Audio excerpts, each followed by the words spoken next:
So Honkai Star Rail has got over $100 million in the month of April 2025. And when you see numbers over 80 millions, it usually comes with really good patch or a launch of a new game. Like back when Honkai Star Rail just launched, I believe that is about 80 million and 98 million with Zenless Zone Zero. But I've never seen number that actually exceed $100 million. It usually worth celebrating when a gacha game reach high numbers because it usually indicate a good game, good content, good story, but most of the time, good waifu to have people swarm into the game and swipe their credit card gratefully. But this time is totally different. This one is driven by fear and greed.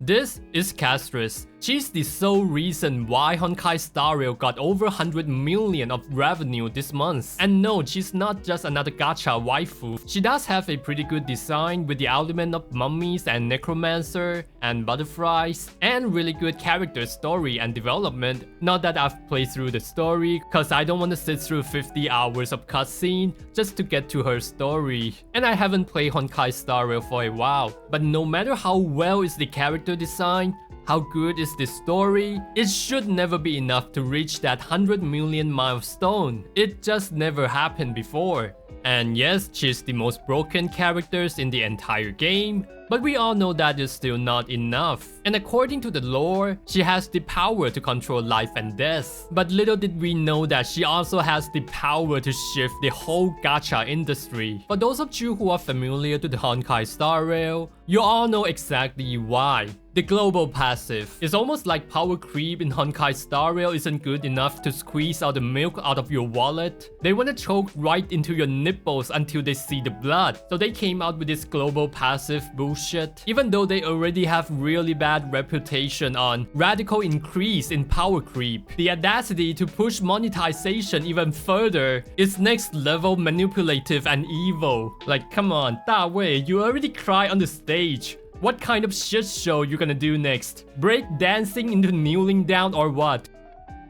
Well, that's actually kind of entertaining. For those of you who don't understand what global passive is, I would explain it in a harder way than follow with simpler way. So basically global passive is this characters is equipped with the passive that would benefit every single characters in your account. And Castra's global passive is to revive one teammate in the battles without her being on the team. It's gonna work on every single team in your account. And the problem is, if there are more characters like this getting introduced into the game, it could be 20% attack buff, it could be 20% HP buff. Thus makes you feel like you're gonna pull every single characters that has the global passive for your account to catch up with the game. So in simple term, it's an account buff that tied to the gacha characters. In fact, the concept of account buff is not anything new, but it's just never being implemented to the bigger gacha game. You could see that everywhere in the smaller gacha game that is targeting people who never play gacha game to spend even more to keep themselves relevant in the game, so that they could get higher rank in their own server with couple dozens of players, because these smaller gacha game would create a server for like every week or two, so that you could feel like you are strong in this game.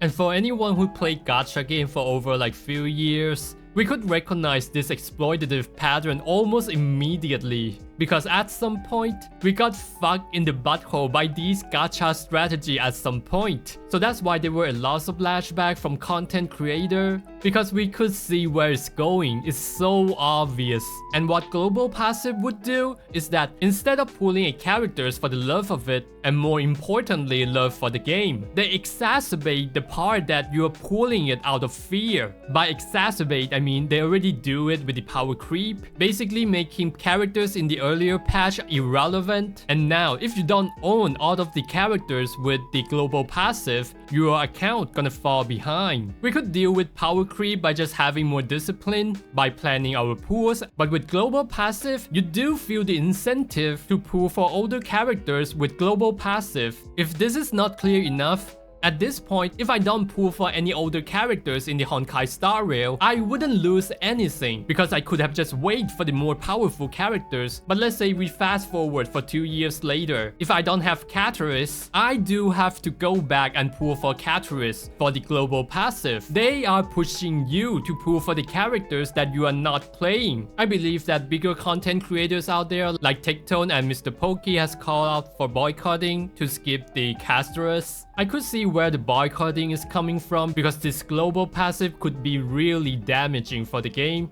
but really good for MiHoYo's piggy bank in short term, which I'm gonna explain why is it bad later. I appreciate that they point out these issues and set an examples for not pulling her. I disagree with the part that telling player who to skip out of boycotting. I think you should totally pull for Catalyst if you really like her. Maybe go for Eidolon too, get her signature if you're really down bad for her. But if you're solely pulling her for the power levels, then don't cry about how you got robbed by MiHoYo when they release even more global passive, because in the end, I do believe that gacha game is a journey with the characters that you like. It's about experience and memories, just like any good movies, drama, or anime that you have watched, and not always about beating the endgame content, even though it could be really fun and challenging. But sometimes they just design the endgame content to make you pull for more rather than learning the game and practice the skill, so it could be sucks.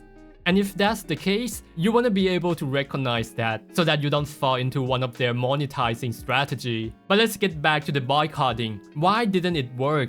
With all the content creators, with all the lashback from the community like never before, it ends up with record-breaking sales. And I think I know exactly why. Because nobody get fucked over yet, so the player couldn't imagine themselves getting fucked over. The MiHoYo's penis is already poking at you, you just don't know yet.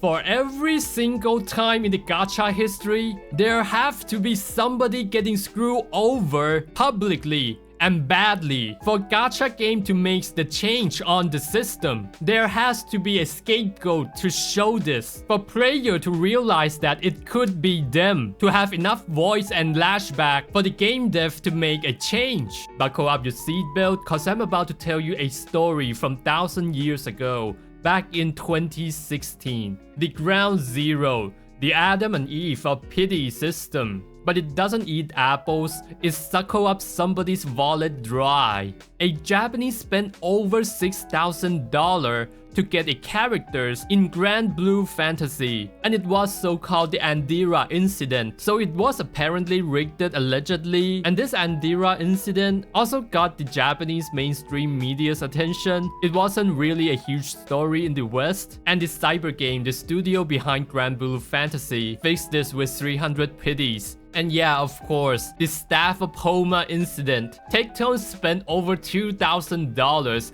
He tries to pull weapons for Hu Tao, but the weapon banner doesn't have any guarantee system aside from the pity system. So if there ain't a guarantee system that would eventually lead to 100% of getting it, then don't mess with it. But the problem with the global passive is that it's more like a chronic disease, a cancer. People ain't gonna feel anything short term, and it's not like player doesn't know that this is bad.